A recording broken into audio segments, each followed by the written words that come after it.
નમસ્કાર મિત્રો, હું છું ગોપાલ ઇટાલિયા. આજે 24મી એપ્રિલ 2026 નો દિવસ, ચૂંટણી પ્રચારનો છેલ્લો દિવસ.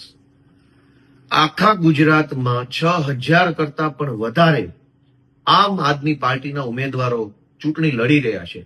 તાલુકા પંચાયત, જિલ્લા પંચાયત, નગરપાલિકા અને મહાનગરપાલિકા, આટલી ચૂંટણીઓમાં જે ઉમેદવારો ચૂંટણી લડી રહ્યા છે એમણે ખૂબ મહેનત કરી છે.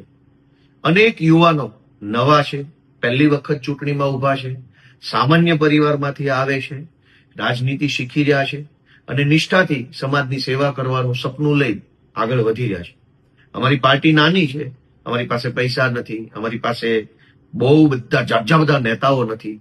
તેમ છતાંય અમે અમારો બેસ્ટ પ્રયત્ન કર્યો છે, પૂરતો પ્રયત્ન કર્યો છે.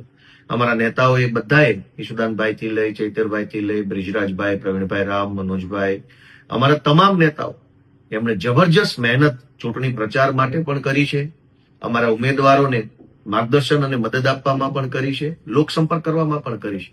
તેમ છતાંય એ વાત સાચી છે કે બધી જ જગ્યાએ નથી પહોંચી શકાયું, કેમ કે ચૂંટણીના દિવસો થોડા અને પ્રચાર જાજી જગ્યાએ કરવાનો હતો.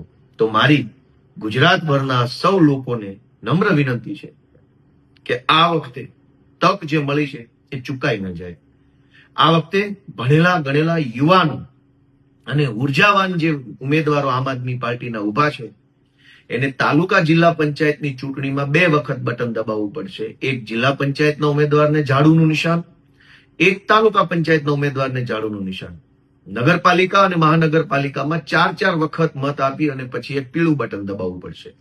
એટલે શહેરોમાં 4 બટન અને ગ્રામ્ય વિસ્તારોમાં 2 બટન ઝાડુના દબાવી અમારા તમામ ઉમેદવારોને મત આપી વિજય બનાવો એવી હું ગુજરાતભરના સૌ લોકોને નમ્ર વિનંતી કરું છું.